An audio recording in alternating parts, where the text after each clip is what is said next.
It depends on what you call great. The F-35's roll rate is entirely dependent on the specific software flight laws extant, within a specific software release, and with regard to any patches that may be active at that time. Early F-35 flight law tests produced roll rates of a 200 sec, but the flight laws were restrictive to reduce the effects of TRO. That was somewhere around 5 to 6 years ago. TRO is no longer an issue, but I haven't seen a recently published roll rate for an F-35.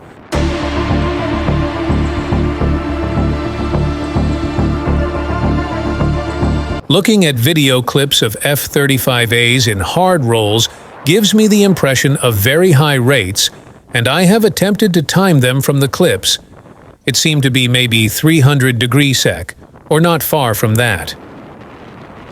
The problem with a half-assed value from that methodology is that the clip might not be in real time, and me fumbling with my watch is not even connected to reality. So, for rate of roll, I'd say fast.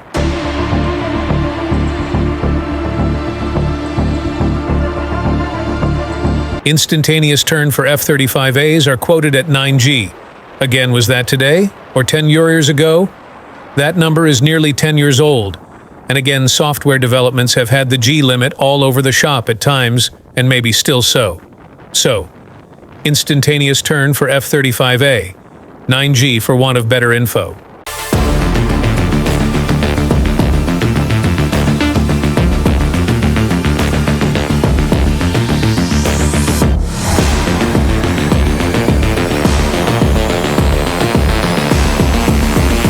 Sustained turn rates are partially dependent on software and partly on the physical characteristics of the platform. Early information for the F-35s was not impressive. F-35A, 4.8G, F-35B, chassis, 4.7G, F-35C, chassis 5.1G. That was for level continuous turn. However, here we go again. Ignoring the various limits imposed, removed, revised, scrubbed, and replaced, as the software team jiggered around with the codes. The F-35s don't necessarily fight in level turns. If they want to crank hard in pursuit or escape, they J-turn, or an approximation of a J-turn, and it is bitchingly quick. I can't say more because I don't have numbers.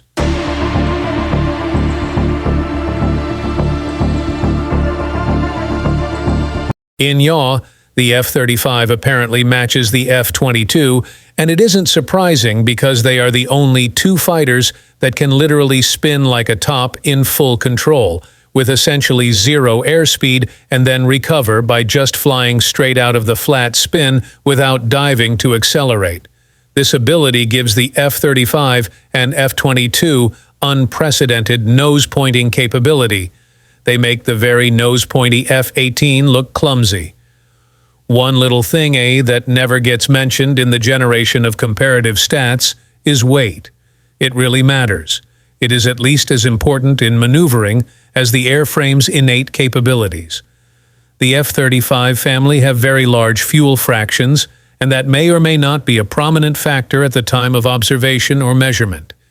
Keep in mind that the little F-35 with much less power and too little wings can lift $40,000 lobes above its empty weight, exactly what the bigger, substantially more powerful F-22 can do with its much larger wings.